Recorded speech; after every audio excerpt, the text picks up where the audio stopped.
Di video ini kita akan bahas tentang keterbagian.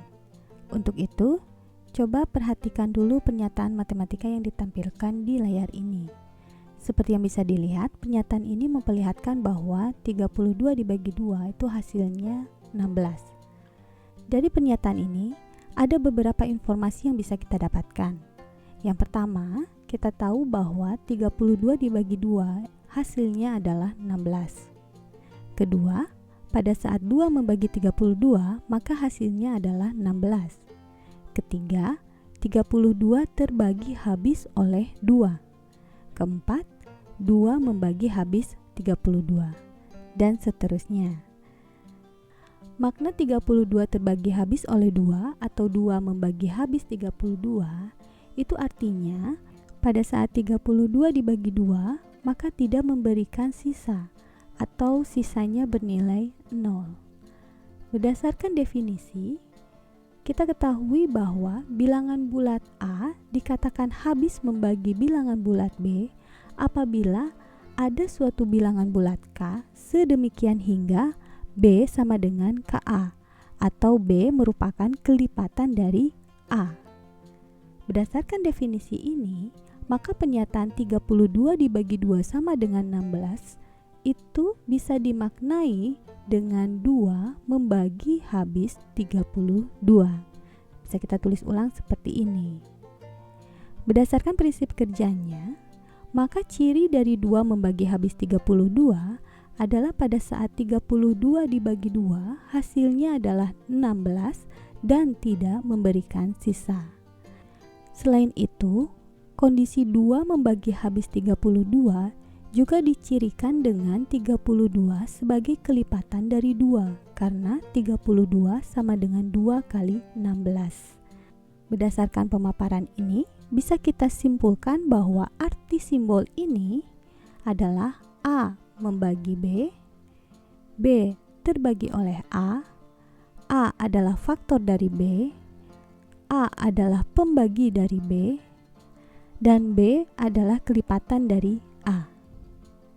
Adapun untuk bilangan yang tidak membagi habis suatu bilangan lain, bisa kita lihat dari pembagian 33 oleh 2. Dengan teknik pembagian susun ini, kita tahu bahwa pada saat 33 dibagi oleh 2, memberikan sisa sebesar 1.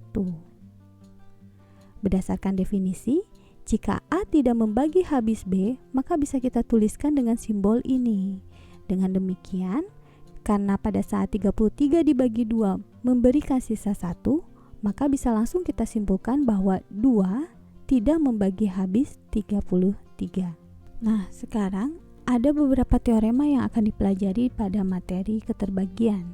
Yang pertama, teorema 2.1 yaitu sifat transitif, di mana untuk setiap A, B, C elemen bilangan bulat, jika A membagi B dan B membagi C, maka A membagi C.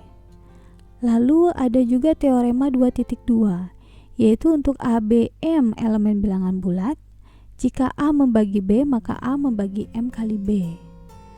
Selanjutnya ada teorema 2.3, untuk setiap A, B, C elemen bilangan bulat, jika A membagi B dan A membagi C, maka A membagi B plus C, A membagi juga B kurang C, dan A juga membagi B kali C. Lalu, ada teorema yang menyebutkan untuk setiap A, B, M, N elemen bilangan bulat, jika A membagi B dan A membagi C, maka A membagi M dikali B ditambah N kali C. Dan yang terakhir ada teorema 2.5.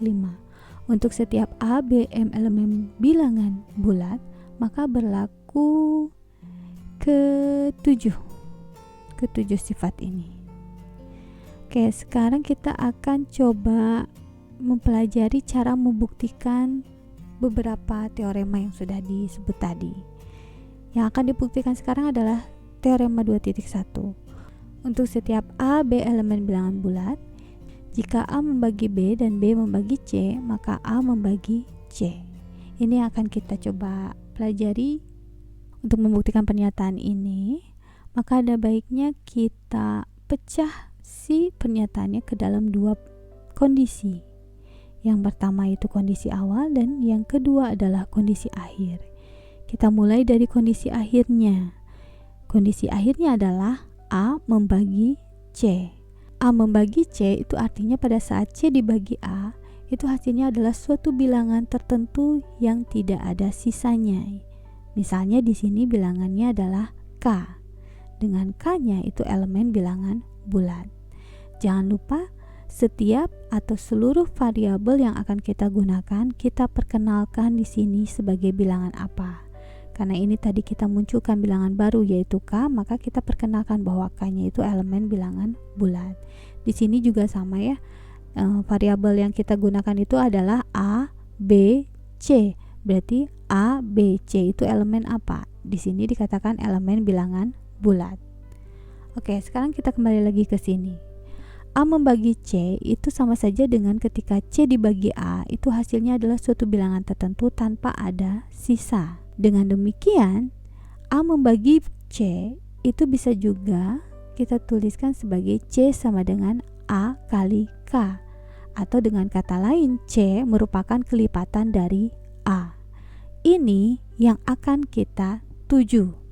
Sekarang kita masuk ke kondisi awalnya. Di sini katanya jika A membagi B dan B membagi C, maka A membagi C. Berarti di sini ada dua kondisi awal. Yang pertama, A membagi B dan B membagi C. Sekarang kita periksa kondisi awal yang pertama dulu, yaitu A membagi B. A membagi B itu artinya pada saat B dibagi A itu menghasilkan suatu bilangan tertentu yang tidak ada sisa. Misalnya di sini bilangannya adalah D.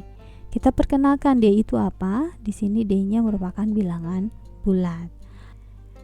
Dengan demikian, kita bisa tuliskan bahwa B itu sama dengan kelipatan dari A, yaitu A kali D.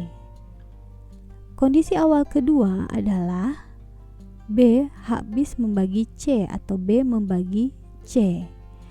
B dikatakan membagi C apabila saat C dibagi oleh B itu menghasilkan suatu bilangan tertentu yang tidak ada sisa. Misalnya di sini G. Jangan lupa diperkenalkan G itu merupakan elemen bilangan bulat. Dengan demikian, bentuk ini bisa kita tulis ulang menjadi C sama dengan B dikali G. Nah, sekarang kita periksa lagi. Kondisi akhir yang ingin kita tuju adalah C sama dengan A kali K. Atau cukup yang kita pahami adalah kita ingin sampai ke bentuk C sebagai kelipatan dari A. Yang kita punya adalah pernyataan B sama dengan A kali D, yaitu B sebagai kelipatan dari A, dan pernyataan C sama dengan B kali G, yaitu C sebagai kelipatan B. Kalau kita perhatikan ini, yang paling mendekati ke pernyataan yang ingin kita tuju adalah persamaan keriting. Persamaan keriting.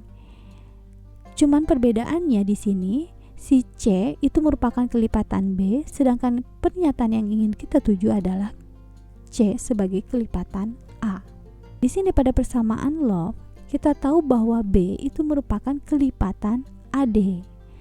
Karena di sini ada variabel B, maka tinggal kita substitusikan persamaan log ke persamaan keriting. Sehingga yang asalnya C sama dengan B kali G, kita mendapatkan C sama dengan A kali D kali G. Karena ini melibatkan operasi perkalian bilangan bulat, maka dia berlaku sifat asosiatif. Sehingga C sama dengan AD kali G bisa kita tulis ulang menjadi C sama dengan A dikali DG. Dari sini kita sudah bisa melihat bahwa C itu sudah diperlihatkan sebagai kelipatan dari A.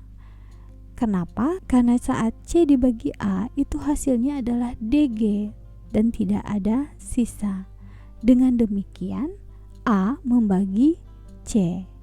Sehingga terbukti jika A membagi B dan B membagi C, maka A membagi C. Ini satu, lalu yang kedua. Untuk A, B, M elemen bilangan Z, Jika A membagi B, maka A membagi M kali B. Cara membuktikannya sama seperti tadi. Kita pecah dulu ini ke dalam dua kondisi, yaitu kondisi awal dan kondisi akhir. Di sini kondisi awalnya adalah A membagi B. Sedangkan kondisi akhirnya adalah A membagi M kali B. Jangan lupa kita perkenalkan juga A, B, dan M-nya itu merupakan elemen bilangan bulat. Kita mulai dari kondisi akhirnya karena kita ingin tahu pernyataan apa yang ingin kita tuju. Di sini kondisi akhirnya adalah A membagi MB. Artinya pada saat MB dibagi A itu hasilnya adalah suatu bilangan tertentu yang tidak ada sisa. Misalkan di sini X, di mana X-nya merupakan elemen bilangan bulat. Dengan demikian, MB bisa kita tuliskan sebagai kelipatan dari A. Ini yang akan kita tuju. Dari kondisi awal yaitu A membagi B, kita tahu bahwa pada saat B dibagi A itu menghasilkan suatu bilangan tertentu yang tidak ada sisa. Misalnya di sini Y dengan Y-nya elemen bilangan bulat. Dengan demikian, di sini kita bisa tuliskan bahwa B itu merupakan kelipatan A. Konsep bahwa B merupakan kelipatan A itu sudah sama dengan yang pernyataan ingin kita tuju. Tapi masalahnya di sini ada pengali M terhadap B-nya, sedangkan di pernyataan yang kita punya tidak ada. Kalau gitu, kalau misalkan si persamaan ini kita misalkan sebagai persamaan love, supaya si B-nya itu sama seperti ini, ada pengali M-nya, tinggal kita kalikan saja persamaan love dengan M, sehingga persamaan love ini bisa kita tulis ulang menjadi M kali B sama dengan A dikali Y dikali M. Karena ini merupakan atau melibatkan operasi perkalian bilangan bulat, maka M kali B itu akan sama dengan A dikali YM karena dia berlaku asosiatif. Kalau kita perhatikan di sini, MB itu sudah merupakan atau dinyatakan sebagai kelipatan A, dan ini sesuai dengan yang ingin kita capai. Dengan demikian, terbukti jika A membagi B, maka A membagi M kali B.